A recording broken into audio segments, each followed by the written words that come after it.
What's up, everybody? Welcome to the ViciousMarine channel. I'm here on another video on Player One Spotlight, and today I have with me NEGAORYX. Everybody does the same thing. They stand there and they're like, am I supposed to say something? What's going on here? Fun fact, you're not supposed to talk in an interview, guys. You wait for the interviewer to say everything. Exactly. That's why I did this, ready? I was just waiting for you to say something. I don't know. This is gonna be the whole interview. We're just gonna stare at each other. We should just stare at each other. Oh, that was bad. That was actually a really good sound effect. That was, but it had powder at the bottom. No. Oh no. It was bad. All right, so let's start here. Everybody that is coming back here to always watch these videos, they enjoy them because they get to learn about the streamer, the YouTuber, etc., etc. So we're gonna start off with some simple questions, and we would like to know more about you. So why don't you go ahead and tell us about yourself, introduce yourself, and let us know who you are and what you are. That's not a question, is it? What I am, part human, part elf. Are we sure about that? I'm very sure. Okay, sure. okay. That's why I have to wear this big headset to cover the ears. Ah, that makes sense. That makes Not sense. for mere mortal eyes to gaze upon. My Got friends. it. Got it. So I am a 23-year-old Los Angeles native, new, fresh fetus streamer on Twitch, like fresh out of the womb, guys. I've only been streaming about 5 weeks, so I still feel like a baby. Like on the delivery table, the first cry out of my mouth was, "Get me to a PC." Give me Twitch. Yeah. Twitch. So you just got into the game. Tell us, how did you get inspired to get into this whole Twitch streaming? Yeah, so I had this really awesome coworker at my last job. Couldn't believe, with all the nerd things we shared in common, that I'd never heard of Twitch before. And he pulled me aside at work and was like, "No, you need to see this right away." And we went to his computer, pulled it up, and the second that I saw like this first stream of a girl playing a game, the way I sit at home playing games, but people in chat were, you know, supporting her and interested to see what was happening next, giving her hints if she needed them. Like, that was it. My mind was blown. Didn't understand that people could do that and that viewers would actually want to watch it. It's a thing, right? Yeah, it's a business model, guys. It exists. It's real. Yeah, it is. It's crazy. I'm not Who sure. knew? Tell me, what was your driving force and motivation to begin streaming and playing video games? So how I got into video games, when I was a kid, my parents aren't together, and when I would go visit my dad for the weekend, my dad works harder than anybody I've ever met in my entire life. Constantly working really hard, you know, out there achieving everything he wants to. And so he very wisely decided to buy my sister and I some gaming systems. So when he was going to be very busy working while we were visiting him, we were going to be busy playing. We would not even notice. And so he bought a PS2, and my stepdad passed down his Sega Genesis to me, which was amazing. Yeah. And I feel like when I hear people talk about like their first games, their first video gaming experience, everyone cites these classic games where they're like, "Oh, Smash Bros," or like, "Can't go wrong with Mario Kart." And I didn't do that. Like I was not exposed to any of these classic games at all because my parents weren't really gamers. Right. My dad went to the store and just picked out games that he thought little girls would like. The first 2 games that I really played like extensively was The Sims, from like the very first Sims, and Harvest Moon. Ooh, wow. Harvest Moon. Harvest Moon, which Holy was, crap. I feel like people know Stardew Valley more, which was meant to be a PC version of Harvest Moon, basically.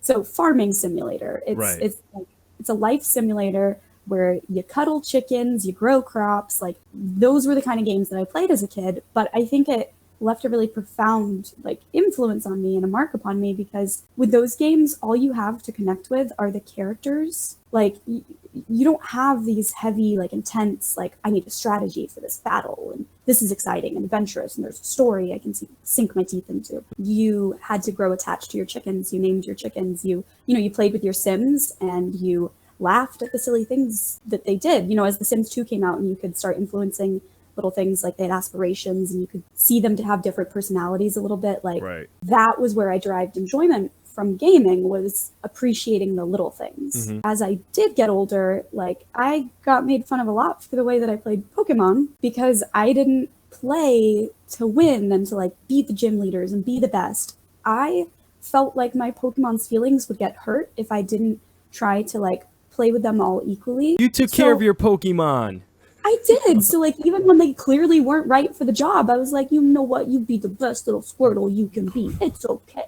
And like I had so much fun playing that way. That to me like is a big reason why I'm always telling people on stream when they try to tell me like, you need to do it this way. You need to like, but you're going to miss this item and it's really important. I don't care. I'm having fun. And so that to me feels like a big component of why I enjoy streaming. I feel like most people are used to seeing games played for enjoyment in a certain way. I have people constantly, I'm playing through my very first Zelda game ever, which is Ocarina of Time. I know nothing about the Zelda series. Right. And the first thing that like 90% of new viewers say is it's so refreshing to not see a speed run. Everyone just speed runs it. The way I run my stream is the way I have the most fun doing it. Now, I want to do this this little section here called my rapid fire gaming questionnaire thing.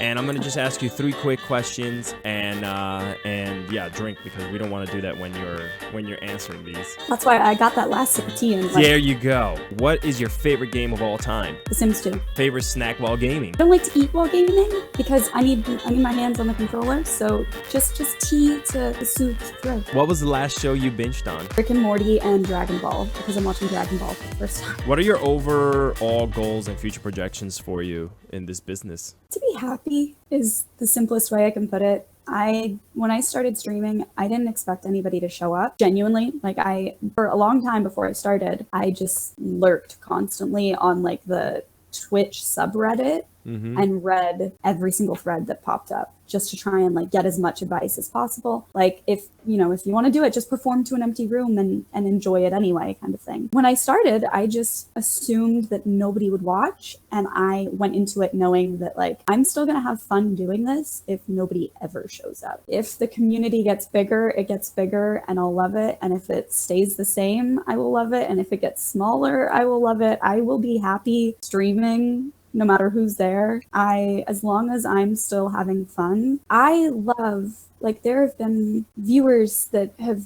been there since my first broadcast that are still active in chat now. I love seeing them meet new people and explain inside jokes that we have or explain like, why does she keep saying this? Or why do you guys use this hashtag? I love seeing, my community start to grow within themselves. They make new friends and they start talking off stream and that makes me really happy. So my viewers actually made a name up for themselves that I really like. When we were streaming, I don't really curse when I'm streaming. Not no that I try raging not then, no raging for you. No raging. Well, no, actually, I rage, but this is what I do. It kind of feels like Shakespearean insults to me. Like I make up my own version of curse words and I like just doing it on the fly. But one word that I use all the time to describe myself and my gameplay style is goober.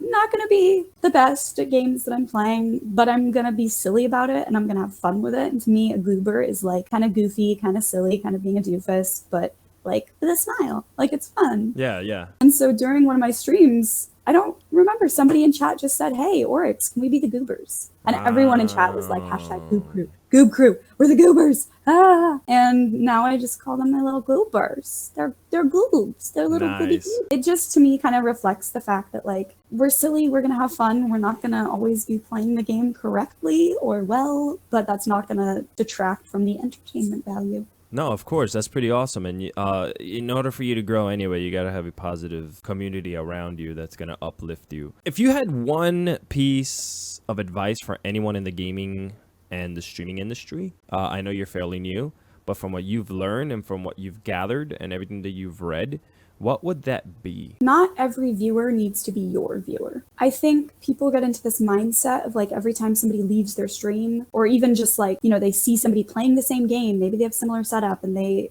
feel like, why is this person growing and I'm not? Or why does this person have viewers there and I don't? Like I've said, I tend to have a bit of a silly play style. I have more fun when I just let the gameplay be however it's going to be. I'm not going to, like you said, rage over doing things correctly as quickly as possible. So if somebody comes into the channel and they're, freaking out because they're like, no, you didn't listen to me, pick up this sword. Oh my God. Like aim.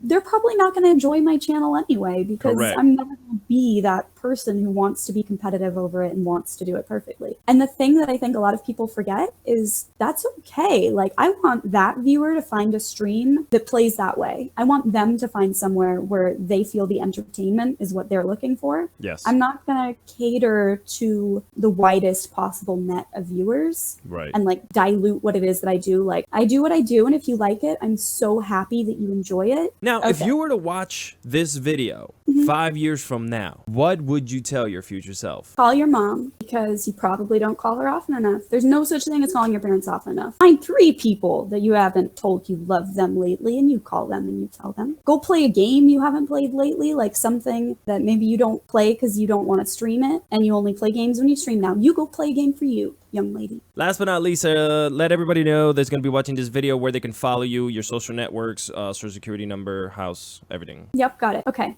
So if you'd like to hack into any of my bank accounts, first off, all Swiss, so good luck doing that. Ooh. Second of all, Twitch TV /NEGAORYX, NEGAORYX. I'm going to guess that it's going to be linked below, so I'm going to point just in case it is. Or above, I don't know. Above. I might just switch it up. I might do this whole entire interview upside down. Honestly, you're watching in future YouTube. I could say, like, click in front of your eyeball, and it's going to be like on one of those Minority Report screens, you know? Twitter, I'm also, all of my social media is just my name. So Twitter, Instagram, Twitch is just NEGAORYX. Let me ask you something. Where did that name come from? Good question. Yes, I am a journalist. Oryx is my dog's name. Okay. The Nega part comes from Sailor Moon. There's the Negaverse in Sailor Moon. Thank you so much. Let me just say to everyone watching this to make sure you go follow her and make sure you watch the streams and make sure you support, because that's what we're doing this for. Player One Spotlight is just a way to support everyone and keep each other you know, uplifted, going, and not put anyone down. So thank you everybody who tuned in to this amazing interview. Every single week, like I said before, we're going to be bringing to you a brand new player from either YouTube, Twitch, whatever. Creators rule. So thanks again. My name is ViciousMarine, and I am happy to say that we're going to put this interview up because we had technical difficulties before. Bye, everyone. Bye.